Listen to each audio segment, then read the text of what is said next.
Hello everyone, and welcome to the fourth installment of Students for Liberty's e-Leadership series. My name is Blaine Bennett, and I am the Communication Manager for SFL. We are honored to have Dr. Bradley Hobbes deliver a talk tonight on developing historical perspectives on human progress. Before we begin, though, I'd like to take a moment to introduce Students for Liberty and the e-Leadership program. Students for Liberty is a 501c3 nonprofit organization run by students and for students dedicated to liberty.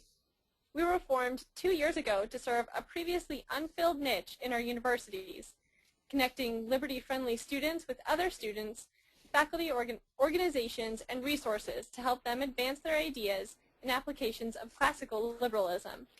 The resources we offer include free books for student groups, a speakers network, protest grants, handbooks on running a student organization, tabling kits, leadership training, an academic journal for liberty and society, and our bread and butter, conferences. SFL is hosting 9 regional conferences this fall in Boston, Philadelphia, New York, Northern and Southern California, Austin, Chicago, Phoenix, and Atlanta. These are incredible one-day events that will bring the country's top classical liberal scholars, activists, and leaders together with students impassioned by the ideas of liberty. All conferences are free and highly sought after. You can find out who is speaking, how to get involved, and how to register by visiting our conference site, politicalconferences.org. The e-Leadership program is our way of giving you access to the ideas and mentorship in liberty year-round from wherever you are. We will be holding 4 webinars per month this fall. 2 on the ideas behind liberty, and 2 on mentorship and effective techniques in advocating liberty. All lectures will take place Monday nights at 8 p.m. from your computer. For a full list, please visit our website, studentsforliberty.org. Now I am pleased to introduce our speaker this evening. Dr. Bradley Hobbes is the BB&T Professor of Free Enterprise and Economics at Florida Gulf Coast University. He received his PhD from Florida State University in 1991. His research interests are wide-ranging across finance and economics. Just to note, there will be about 15 minutes of Q&A at the end of the webinar. Feel free to type in any questions in the question box. For those interested, this webinar will be recorded and archived on our website in the next few weeks. Without further ado, I present to you Dr. Hobbes. Well, thank you. I thought tonight I would talk a little bit about something I've been interested in for quite some period of time. I was actually an undergraduate history major and came into economics rather late as an undergraduate and have never looked back because it's just got such breadth, and one of the things that you can do is still do some history. So I've been interested in historical living standards particularly, and I thought I would take some time here and go through some of this.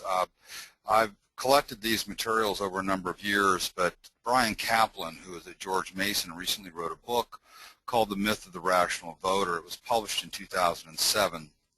And so I'll basically play off of his book and go ahead and go through the PowerPoint.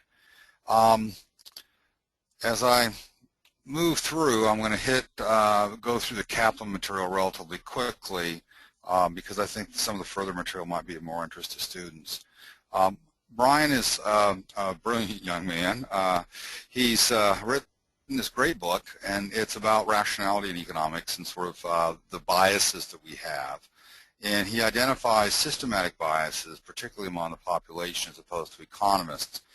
These are anti-market bias, the anti-foreign bias, the make-work bias, and the pessimistic bias. And I'm going to focus on this last one, the pessimistic bias. This bias is the tendency for people to look at their current situation and to misjudge, at some extent, the severity of the problems that they face, and to underestimate how well they're doing relative to other people in the world, or other people in the society, or also other people in the past.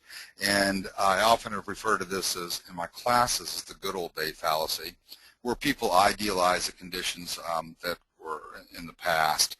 And I think it's important to think about this not only in economic terms in the sense of some dollar amount or GDP, but some real numbers associated with how people live and how well they live, like life expectancy, mortality and morbidity, the number of children who die under the age of 5, those sorts of things.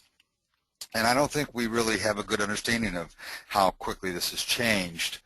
If there's this is a slide of a recent study in 2010.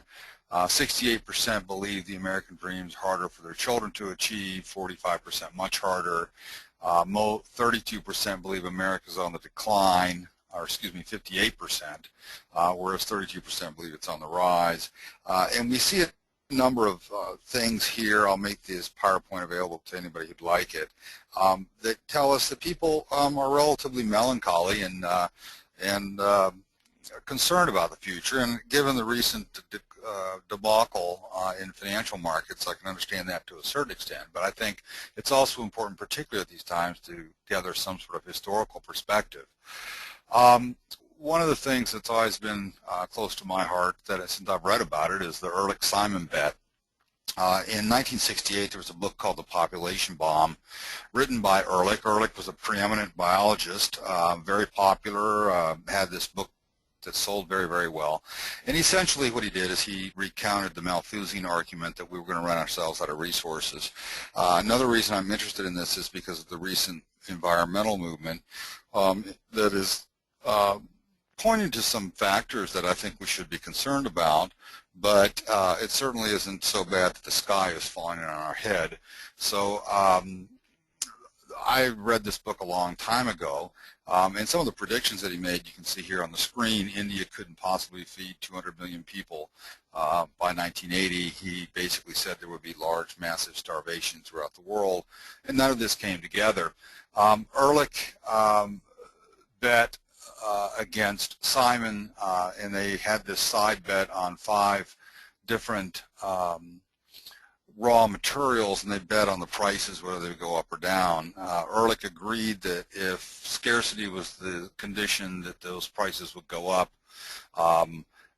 Long story short, of the 5 bets, Simon won all 5 of those, and those prices went down over time, meaning that scarcity was not an issue. Here's another interesting graph. I got this through a colleague at the Association of Private Enterprise Education meetings that kind of turned me onto this. I started looking at it. This is the number of years of crude oil remaining, and this is the proven reserves over the annual world consumption. So if we were in 1980, we would say that there were 28 years of crude oil remaining. Here we sit in 2010, and the number now is 42.6. This points to a difference between sort of a static view of the world and a dynamic view of the world. Oil is something that is indeed finite, so it has a ring of truth to it. But the extraction methods, the knowledge about how to find and extract oil, all of the technology surrounding oil changes over time. So we can see that the numbers are running between the high 20s and the low 40s for a number of years remaining. In 2008, I think most of you will be thankful that you have 43 years left, and that number is probably wrong. This also ties to Schumpeter. Joseph Schumpeter is an economist that everybody should read, in my view. Schumpeter was one of the founders of New Institutionalism, also an Austrian, really known for his work in Austrian economics. And this is a quote from Schumpeter on capitalism, socialism, democracy that you can take a minute here and take a look at and read.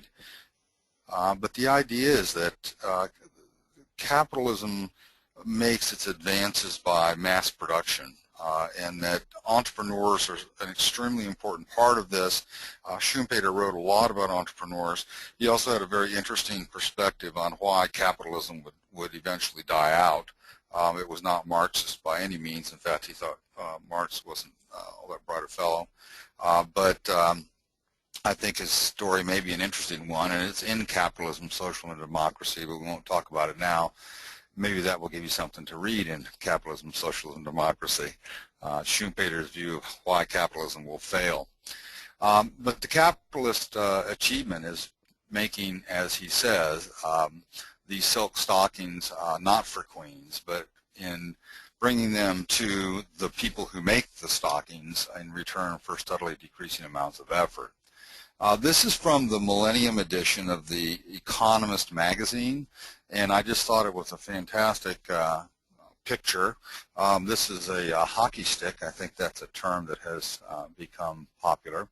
And this is GDP per person in Western Europe in constant 1990 dollars.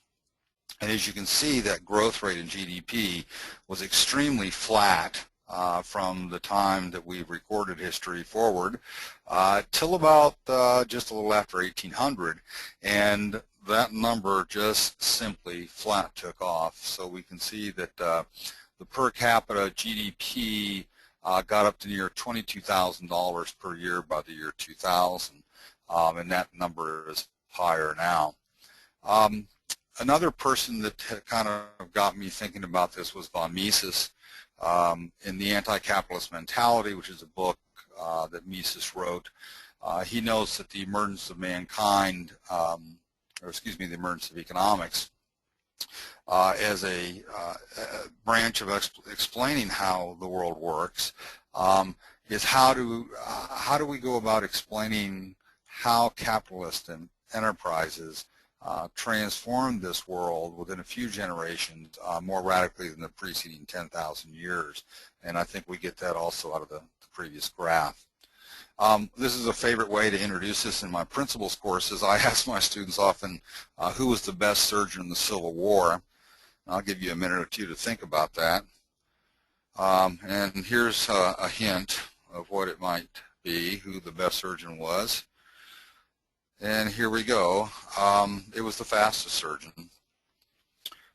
In Practice of Surgery book from the Civil War, it was the how-to guide for Civil War surgeons, the period. Here's what they said: do it with as much quickness as possible, and therefore carry the knife all round the member with one sweep, the hand which holds the knife being carried around under the limb. If you were hurt in the Civil War, shot by a musket, hit by a hatchet, whatever it is, you would be in a position that you would want to quickly deal with this issue, because battlefield anesthetics were very, very poor. Battlefield antiseptics were poor, and the ability for analgesic pain relief was also not very good. So the fastest surgeon was the best surgeon. Here's another one that's a good example that I often use. This is called a Zoccoli. It's a shoe that was used in the Italian Renaissance period. And it was that high because of the mud and the debris in the streets. Another one that has always captured the attention here of my students is horse manure. I have a whole series of lectures I do, or a series of points about horse manure. The world's first urban planning conference in 1898 had a nearly singular focus on one problem, and it was horses and horse manure. There's a nice piece written by Morris in 2007 that says American cities were drowning in horse manure, as well as other unpleasant byproducts of the era's predominant mode of transportation: urine, flies, congestion, carcasses, and traffic accidents. It's hard to imagine horse traffic accidents, but they were relatively common, and they were also quite damaging. In 1880, there were approximately 15,000 dead horses in New York City streets. The solution that they had was to allow the corpses to putrefy enough so they could saw and transport them off. In 1900, they had approximately 2,500,000 pounds per day of horse manure in New York City streets. They had a supply shift because all of this horse manure that it makes a very good fertilizer, but if you get enough supply shift, the prices collapse, which they did.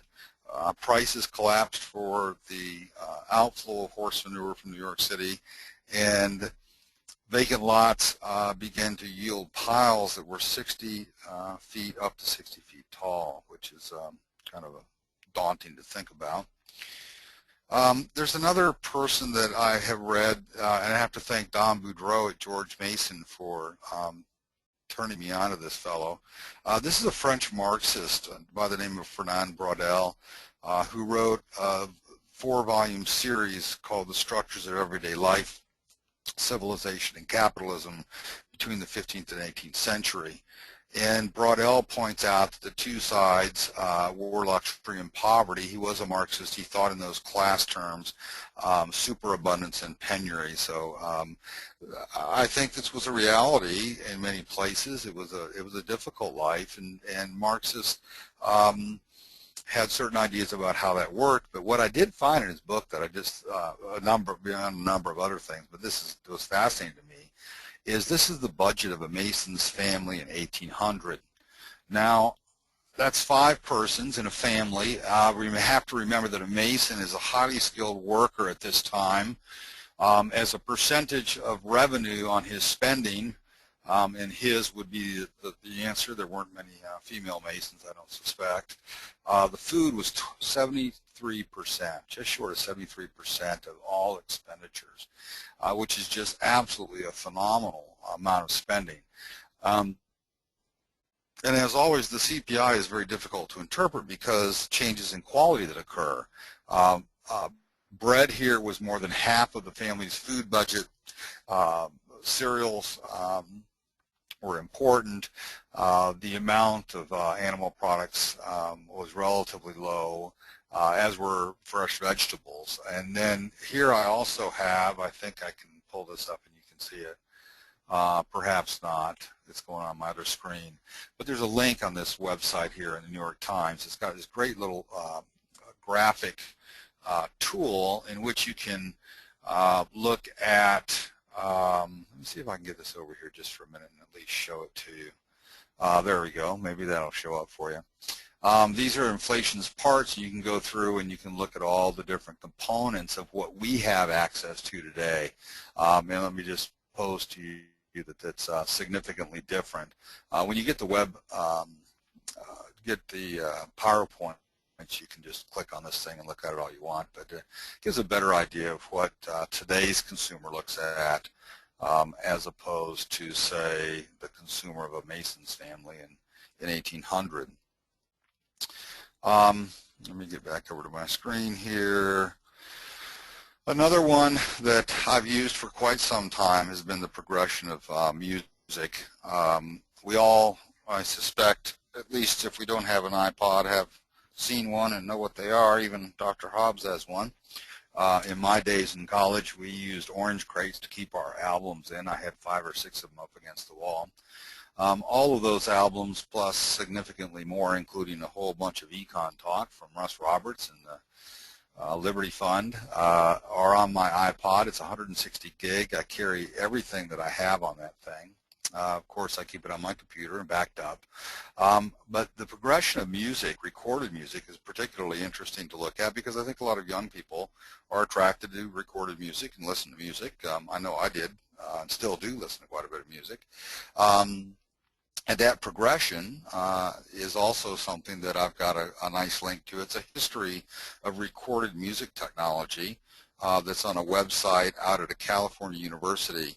One of the things I'd like you to think about is that this iPod that you have that is so cool and so neat will one day end up in a desk drawer, and I don't know what's going to replace it, but I hope I get to see it. There is a tremendous change, even in my lifetime, and I'm old enough to have 2 daughters that are in university now. One is 17 and one is 20, and they're both off to university. But in my lifetime, I started out with albums. I do remember reel-to-reel recordings. And then we had albums, then we went to, or vinyl, we went to cassette tapes and 8 tracks. I guess 8 tracks came after the albums, and then we had 8 tracks, and we had cassette tapes. And I can remember going to CDs and thinking how cool it was to have a CD and how neat to be able to put that much music on such a small disc. And now we come to an iPod. I think that the iPod will go in the drawer. I don't know when, I don't know how long, but I do suspect that you will look back at that iPod like I look back at cassette tapes or CDs at some point. And this ties in also to Schumpeter. Idea of creative destruction. There's a lot to be said for Schumpeter for those that are interested and would like to read his work. He's really, I think, very insightful about history particularly and economic history. As far as innovation and invention, for progress to occur, we have to have these things. the pace has picked up significantly. The innovator and innovation entrepreneurs make their most money by making products for mass markets. There will always be, particularly in wealthy countries, a market for customized products, but I'm not so sure that we would have the kind of wealth that we have without the development of mass markets. These mass markets are particularly important. The first ones that we hear about in the folklore, of course, are Ford and the Model A, and the application of new modern technology and industrial techniques and management techniques that really push the cost down. So the cars, which were really very much a plaything for the rich, the very, very rich, became something that all of us have access to today. This is the total number of patents in the U.S. by year from 1790 forward. You can see that the numbers are pretty stagnant. This lines up very well, by the way, with the Economist magazine cover that I showed before with the hockey stick. Things are very flat until about 1840, 1850, and then things flat take off. You can see that in 1920 it was relatively high, and there was a decline over the next decade. I'm a little concerned that we are in a deep enough recession we might see something like that, but the historical trend is clearly up, and I think it will continue to be up. There are many, many things that will come forth in your lifetime that I hope will astound you if you keep your sense of wonder about you. The probability of commercial success, by the way, for these inventions is very low. About 6.5% is commercial success for inventions. This is from some work in Entrepreneurship Theory and Practice, which is an academic journal that I take a look at once in a while. How have we done in America? Well, there's a number of great pieces that you can look at that are very good.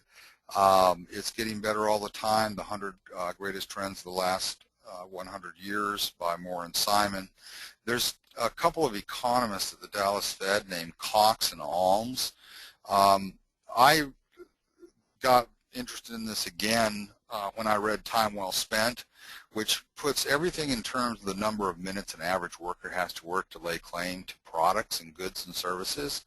And it's a wonderful and very readable piece. All of the Dallas Fed reports, annual reports between 92 and 97 have a similar theme. I would start with 97 and just look at Time Well Spent. There's also a book that came out of this work called Myths of Rich and Poor, Why We're Better Off Than We Think. There's a paper I don't have listed here by Brad DeLong called Cornucopia that's also very good. And there's a 2009 American Magazine off Cox and Alms work. There's another paper here in the Bureau of Labor Statistics on consumers in the nation, New York City and Boston. It's a pretty extensive paper that has quite a bit of information in it also. These are some tables I pulled out of Cox and Alm. This gives you some idea. This always stuns my students when I put it up. The average age that you started work in 1870 was age 13. In 2007 it was 20. Life expectancy, 43.5 is the age. In 1950 the life expectancy was 67.2. Today it's 78. By the way, the men listening, rest assured that you will, if historical patterns hold, live slightly less than the women that are listening. As far as retirement, that's always a stunner for our students. 1870 retirement was death. I'd love to put that up there. And the number has gone down every year.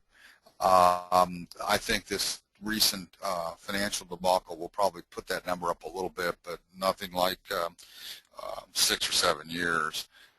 Years on the job, retirement years, as you can see, in 1950 they were 0, 73 they were 6.6, 2007 15.5. This is one of the reasons that Social Security is in such trouble. Is when they started Social Security, they didn't expect people to live very long, and life expectancy has outstripped that. Annual hours worked in a job have fallen basically in half between 1870 and 2007. Hours of home chores went from 1,825 hours in 1870 to 1278 in 2007. So I think you get a pretty good idea just looking at this table. The percent of time awake and working is the bottom line there, and I think it's quite revealing. In 1870, you spent 61% of your time awake and working. In 1950, 45%. In 73, 35%, and 28% there in 2007. This is deaths per million at work and at home. As you can see, work deaths have fallen dramatically since the 1920s. It looks like they're flattened out there, and I doubt they'll ever get to zero, of course. There are accidents, and people do suffer horrible tragedies, both at work and at home. But you can see those numbers are down just phenomenally. Home numbers are down, but then there's a slight rise in those. It turns out that you're, at least from this data, right, that in terms of deaths per million, you're safer at work than you are at home. This is the average weekly hours, is the flat line there with a starting index of 100, just slightly going down over time from 1947, and the real compensation factor is about 3 times what it was in 1947. One of the things that we hear when I bring this up, of course, is that, well, that's the Western world, you know, those imperialists, they've done well, of course. But how have we done with the rest of the world globally? So that's certainly something that I think is a valid criticism, and we should think about. Is it something that is only unique to the Western world or not? I think there's 2 papers here that are very, very good on this. Natural Resource Scarcity and Technological Change has a list in the back of it of about 75 or 80 major products, most of them raw materials like oil and tungsten and silver and those sorts of things, and looks at their price trends over time. Now, silver and gold are kind of odd because they are the monies that people flee to when the financial collapse occurs, and hence the current high price of gold. But these are raw materials that they look at, and there's some great data in the back of that paper that I've used when we talk about the Ehrlich Bet. And Population Growth and Technological Change by Kremer is also something that's very good. Another person that I often like to turn to is Norman Borlaug. Borlaug is the father of the Green Revolution. Penn and Teller did a wonderful episode on their series Bullshit, which is a beautiful exposition of what Norman Borlaug did. He won the 1971 Nobel Prize. It's considered to be, his work is considered to have saved up to 1 billion people, which is phenomenal to think about. All of this work came through his genetics work in cereals. So these are in Frankenstein foods, of course, as you might call them, from one side of the political spectrum. But I would call them life-saving foods. They're foods that have helped almost 1 billion people across the planet live a better life and saved hundreds of millions of lives.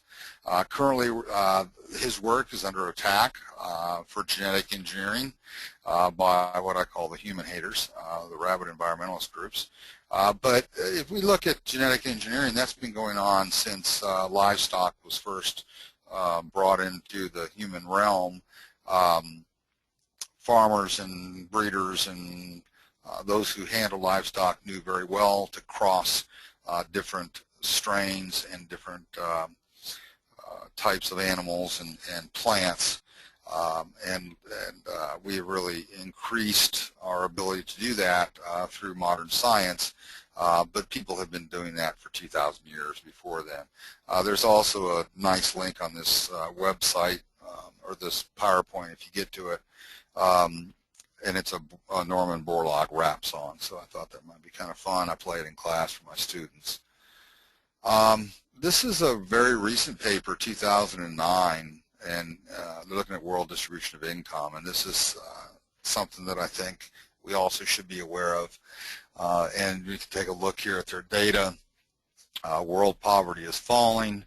If we look at income distribution issues, suggests that world poverty is disappearing faster than we previously thought. Between 1970 and 2006, now this is a 36-year period, poverty fell by 86% in South Asia, 73% in Latin America, 39% in the Middle East, and 20% in Africa.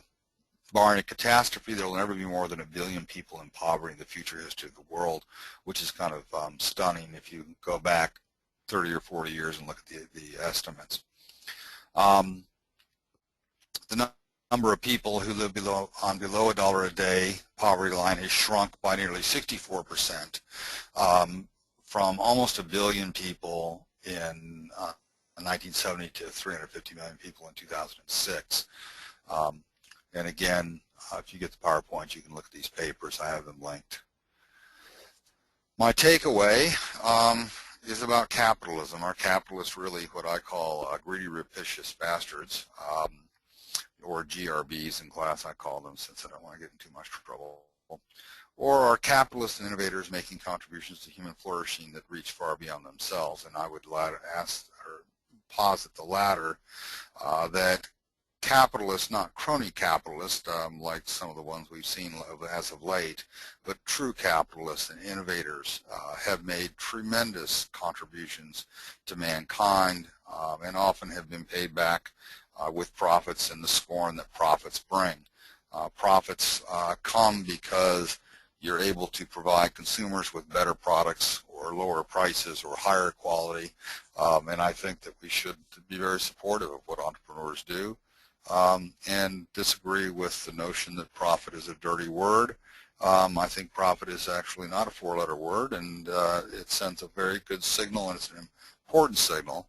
Having said that, I would say also, as my reference to crony capitalism, that losses are also a very important signal, and taking away that through subsidy and special grants, the kinds of things we've seen under both the Bush and Obama administrations, bailing out all sorts of industries and banks and financial wizards, or supposed wizards, is probably damaging. In fact, it's not probably damaging. I would maintain that it's definitely damaging to capitalism.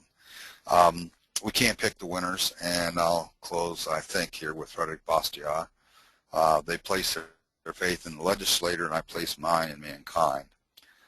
So no, Chicken Little, the sky is not falling. And if we had a better link here, Dr. Hobbs knew how to use it a little bit better, I would play the Beatles song for you, the preeminent philosophers of the 20th century, after all, are the Beatles.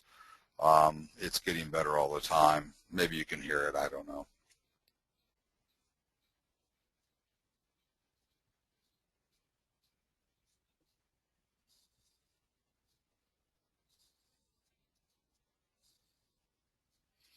Can't believe their teachers were uncool, but anyway.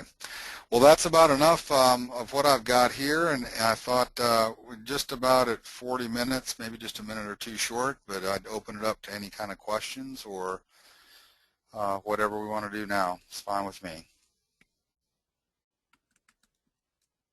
Okay, it looks like we have a question from Ethan Davis. Okay. And his question is, if capitalism is leading to so much prosperity and good progress to all of humankind, why do you think this system will fail?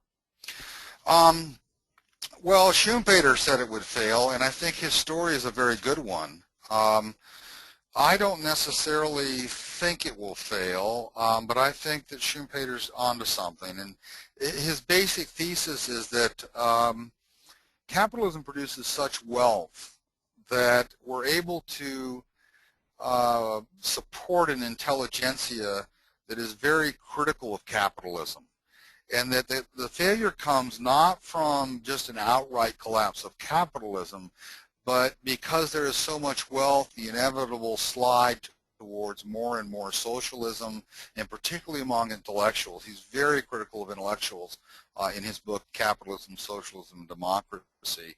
And the section, if I could get up without my headphones and go over the book, I get it. But if you go and look at the collapse of capitalism in that book by Schumpeter, you'll get that idea. But it essentially has to do with the fact that we get so wealthy that we forget how that wealth is produced.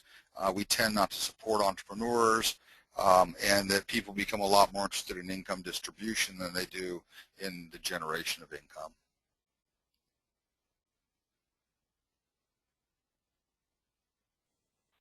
All right, and we have another question from Edgar. So I'm actually going to unmute him so that he can ask the question himself. Hello, Edgar. In the spring. All right, go ahead, Edgar. Hi, Professor. I guess I'll be seeing you in the spring. Good. Well, I had a question. Do you think that there is a conceptual limit, similar to a limit in calculus, to the utilization of resources, or is there something like a plateauing effect? So you showed the graphs, and do they actually level off at some point? Do you think it's like a limitation, or is the sky the limit? Well, I think for a given technology there is a limitation, but for technology changes themselves, the sky's the limit. There's a very good book by a fellow named Rondo Cameron. It's a history of trade, international trade, and it's called A Concise Economic History of the World, which is kind of a play and a joke because it's very difficult to put that in a book. But there's a logistics curve in which a technology is introduced, and it really oftentimes is not used very efficiently. I would maintain that even today, the computers that we use are not that efficient. I mean, why should I have to type? I should talk to my computer to get it to do all its things. So that a given technology is a period in which there's a relatively flat period of contribution to productivity, and then there's this jump, almost vertical growth as we learn how to actually get the most out of the technology. And then once the technology plays out, it flattens out again. So I would say that on an individual technology basis of picking some technology or some level of technology, that indeed there is a plateau effect as we figure out how to use it, and then we basically use it to its extent. But there's at the same time a dynamic process where there's more and more of this technology that comes forward that replaces the old technologies. I mean, the picture of surgical equipment in the Civil War is a perfect example. When I was first starting my job, a colleague of mine, an older colleague of mine at my first job, had knee surgery, and at that time knee surgery meant a scar from the middle of your calf to about the middle of your thigh, and today that's all done laparoscopically. And what they'll have in the future, I don't know, but I suspect that the Genome Project will impact medicine like I would like to see if I could live 300 years, but I won't. All right, thank you. We have another question from Zachary. So Zachary, I'm going to unmute you and go ahead and ask your question. Hi, Professor. Hello. So you've clearly shown here that capitalism has clearly brought about this great era of progress, and it's always been able to bring us through to greater progress, greater technology, better style of living. But do you believe that with the current regression of capitalism more into corporatism or crony capitalism, do you believe that that will make us slide into an era of less productive, lower productivity? Oh, I absolutely agree with that. I mean, to the extent that we have crony capitalism, we damage all of the signals that need to come out of a true capitalist society. I don't know. I can't tell the future. As I tell my students, if I could tell the future, I wouldn't be standing in front of you guys. I'd be so rich, you'd just have to send me letters on my yacht. But you know, crony capitalism is a big problem, and it doesn't exist until the government has enough money and enough legislation to hand out favors. And once that happens, it's difficult to get the Pandora back in the box. And I think that's probably one of the bigger problems that we face now, is that we have a capitalist class, I'll use capitalist in quotes, that many of them don't really understand capitalism. I mean, if you talk to some entrepreneurs, they think that, you know, lobbying for government contracts is a very capitalist thing. I tend to think it's not. So I think you've hit on something that's really important to think about, and that is, as we have more of a crony capitalist type society, which clearly I think there are many indications that we do, that's a real danger for us, because the incentives get misaligned pretty badly under that system. There's a great paper by William Baumol, economist at Princeton for many, many years on this issue and sort of what happens when you get into this. And he refers to entrepreneurship as constructive and destructive entrepreneurship.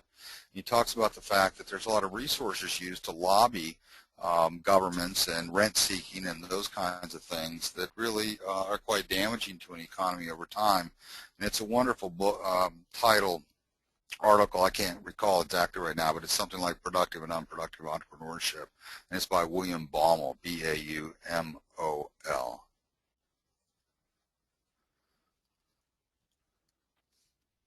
Thank you. And we have another question from Brandon. Brandon, you are unmuted, so go ahead and ask Dr. Hobbs your question. Hello, Dr. Hobbs. I guess Hello, Brandon. Class here. So today the Wall Street Journal published an article showing a poll in which 53% of Americans said they believe that free trade is harmful to the economy. Now, I was wondering if you could explain the role of the ability to trade domestically and abroad in improving the well-being of people, and maybe the role of the anti-foreign bias in this calculation here. Sure, I can touch on that. This paper isn't particularly about that, but this issue of trade is one that I think all of us should be concerned with. Trade is a good thing, and it doesn't matter if the person is from another country, of another religion, of another belief system. Trade is actually a fantastic invention. That's not the right word for it, but a structure of human life. And trade allows us to engage in the consumption of all sorts of goods and services that we couldn't have otherwise. It disturbs me. I did not see this today, but it disturbs me that 53% of Americans believe that free trade is harmful. I mean, what that really says to me is that economic educators haven't done as good a job as they could, and that also it's easy to kind of stir up the anti-foreign sentiment. It's one of the things that I've been to a number of the Tea Party things, and the one thing that I've seen that has disturbed me a little bit is this sort of on a consistent basis is this anti-trade, anti-foreign type of a bias. Trade is good. We engage in it all the time. One of the exercises I go through in a class where we talk about trade is I ask students to sit and think for 3 or 4 minutes about what the world would look like if trade were cut off tomorrow and in 2 weeks and in 6 weeks, and then write a paragraph on one of those. Then we have a class discussion for a short period of time. And the bottom line is that if trade stopped in 6 weeks, your life would be chaotic, and it would be very, very difficult. So I think this is something that the students that are listening to this tonight ought to be deeply engaged in trying to help their other peer students understand the advantages of trade and how that this there's an ability for dogmatic populist type of politicians to play on anti-foreign sentiments and anti-foreigner sentiments, and particularly in the area of trade and our jobs going overseas and all that sort of stuff. Don Boudreau, again, at Mason, is very good on this. He's got a web blog that he does with Russ Roberts. He does a lot of stuff on trade, so if you wanted to look at some of his stuff, it might be helpful.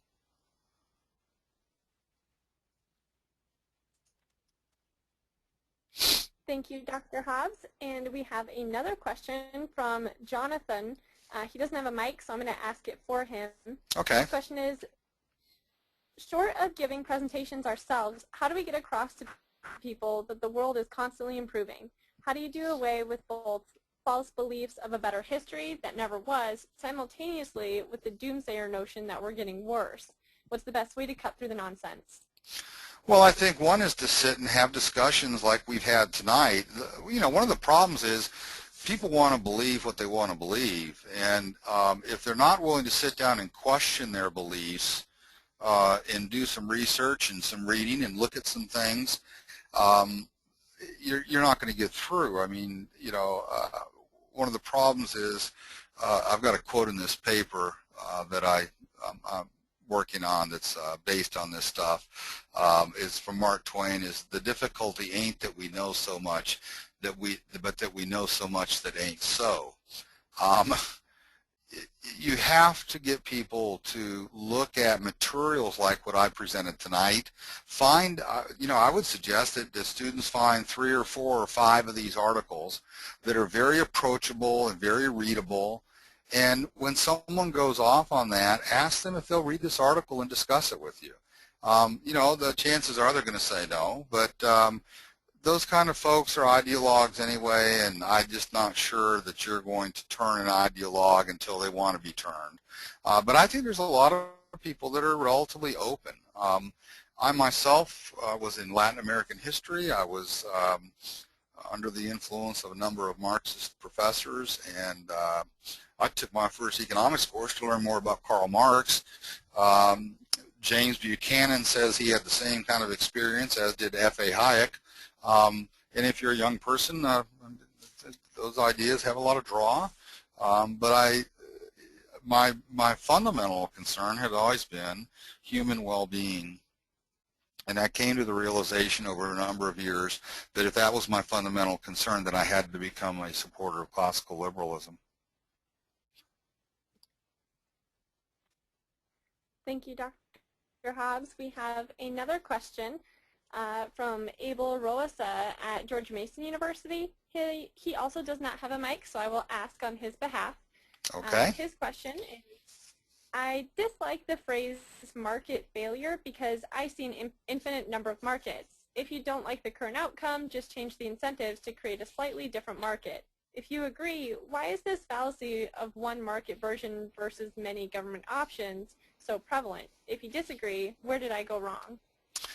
Well, I mean, the notion of market failure is a term that I've jousted around with some of my colleagues also. Markets do fail. I mean, markets are not perfect. Markets are imperfect institutions. Human beings are imperfect beings. One of the things that classical liberalism really helps me to think it through is that we do believe in the imperfectibility of man. We make mistakes. We do the best that we can do, and if you really think about it in perspective, we do pretty darn well generally. But we're not omniscient, and we're not necessarily as forward-looking as we should be all the time. And markets also are an imperfect institution. So the term market failure is a lexicon used to attack markets, and I think that's a shame. It is true, I think, that markets sometimes fail. There are problems that we see in markets with collective action, with free rider problems, with asymmetric information. I mean, all of the things that you hear about in your econ classes. But I think that it's much like democracy. It's kind of an ugly thing at some levels, but it's by far the best thing that we have. And as a result of that, I think we should know a lot more about it and be able to defend it. On the market failure aspect, most market failures, in my mind, occur because of intrusions into the market. The market has a way of punishing violators pretty badly. I mean, if you think about Enron, or if you think about the Arthur Andersen, that was the accounting firm that gave the good letters of qualification to Enron in their books, the market punished those folks severely. If you look at the airplane crashes, there's a lot of data that says that an airplane crash is an extremely damaging event to an airline. So markets are just people, and one of the things that people do, I think, is they either personify or depersonify markets. Markets, if you don't agree with the price, I mean, the old saying that economists know the price of everything, the value of nothing, it's just really ignorance about how market prices get determined. If I don't like a market price, which I may find a market price I don't like, I realize that the reason is because there's other demanders that want it more than I do, so the price is too high. Yeah, I'd like to have a nicer boat or a bigger house or whatever it is, more vacation, more leisure, whatever it is. But there are other people who want those same things, demanders, and there are suppliers out there. And when you say that the price is wrong and there's been a market failure, what you're really saying is that the market, the other people in this market, are yielding prices and quantities that I don't like. And I really think that's a very, a truly selfish way to look at the world, not even self-interested or self-centered. It's a very selfish way to look at the world. We may not agree. In fact, I know we don't agree on a lot of things, and markets often are the collective action, and the prices that we act off of are our responses to that collective signal, whatever that collective signal is. All right, and we have one more question from George. This will be our last one this evening. And George, you're unmuted, so go ahead. Yeah, hello. Hello, George. How are you? I'm fine. I want to ask that if immigration, like coming from a third world country to a developed country, does it bring human progress? I'm sorry, could you say that again? Does it bring more progress? Yeah, like does it bring human progress? Like someone from a third world country who tries to like migrate to a developed country like the United States of America, does it bring a human progress in historical perspective? Well, I mean, that progress, it depends on if you're talking about the individual, if you're talking about the society that they left. I mean, there's a problem, of course, in some countries with brain drain. There's very good reasons for brain drain usually. It's not a happenstance sort of thing.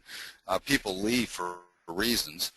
When someone leaves their home country and all of the network and support and history of that home country and emigrates to another country, that tells you something right there that either the things aren't so good in the country that they left, or their situation wasn't so good, or they're the kind of people that really want to make a better life for themselves and are willing to be a global player in that sense and pick their lives up and move somewhere. I actually have found some of the most interesting people I have ever had the opportunity to talk to are immigrants, particularly ones that believe in the American dream, came here with nothing in their pockets, and have made somewhat of a living for themselves. It doesn't matter if it's my friend Tuheen that runs the 7-Eleven around the corner from my house that I always use because I like Tuheen, and he's a first-generation immigrant, or there's a fellow in Washington, D.C. that I've met a number of times that has a series of Chinese restaurants.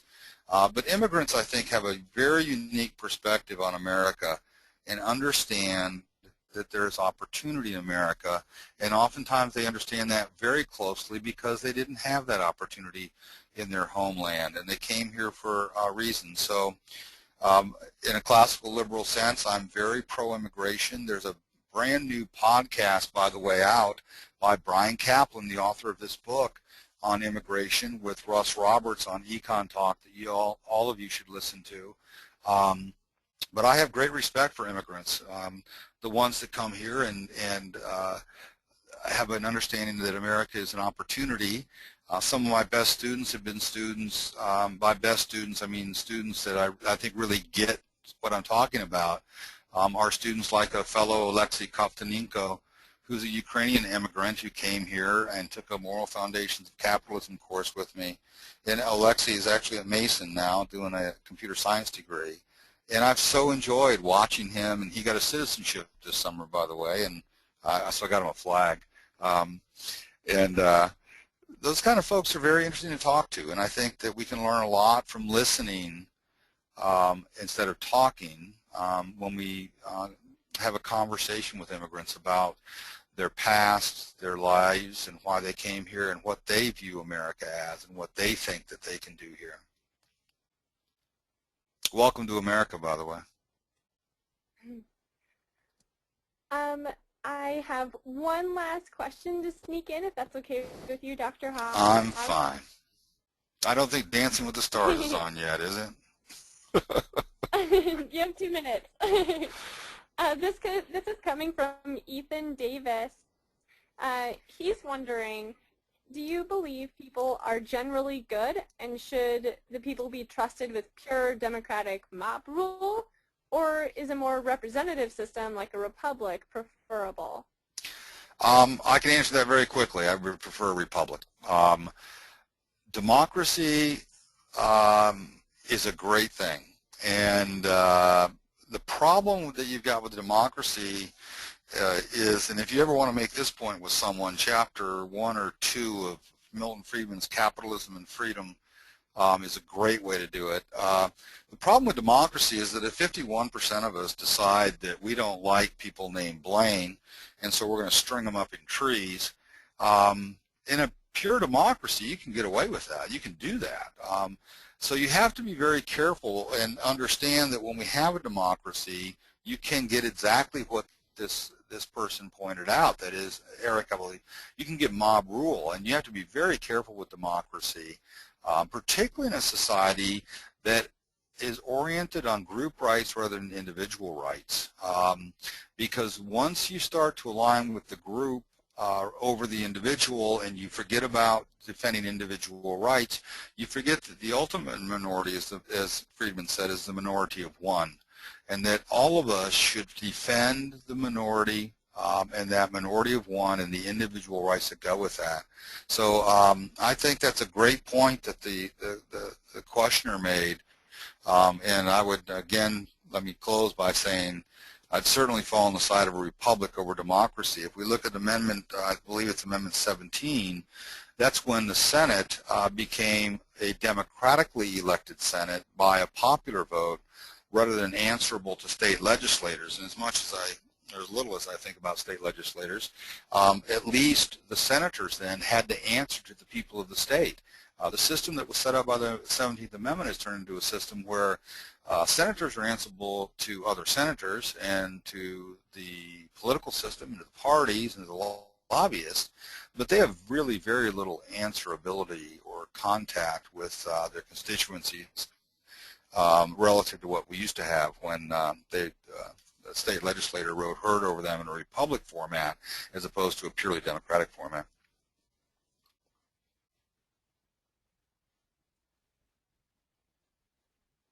Thank you so much for your time tonight, Dr. Hobbs, and thank you to all of our participants this evening.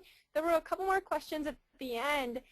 So when we send out the information with the PowerPoint, Dr. Hobbs, is it okay if we include an email address for students to contact you with more questions? Absolutely. Okay, so we and I want to thank, with our... I'd like to thank all of you for coming tonight, and I appreciate your interest. Great, thank you so much. We had students attending from not only in the U.S. but also around the world, which is very exciting. I hope you can all continue coming back to our webinars to learn more throughout the year. Our next webinar will be Monday, October 11th. Dr. Ed Hudgens of the Atlas Society will be lecturing on true egoism, what it is, and why it is necessary for freedom. So please visit our website, studentsforliberty.org, to register and to see a list of all of our upcoming webinars. On a final note, you will be emailed in a few hours with a follow-up survey to this webinar. If you could please take a few minutes to fill it out, it helps us to know how to improve our programs and make these webinars more interesting for you. So with that, we are officially wrapped up. Thank you again to all of our participants, and thank you very much, Dr. Hobbs. Have a wonderful night, everyone. Good night.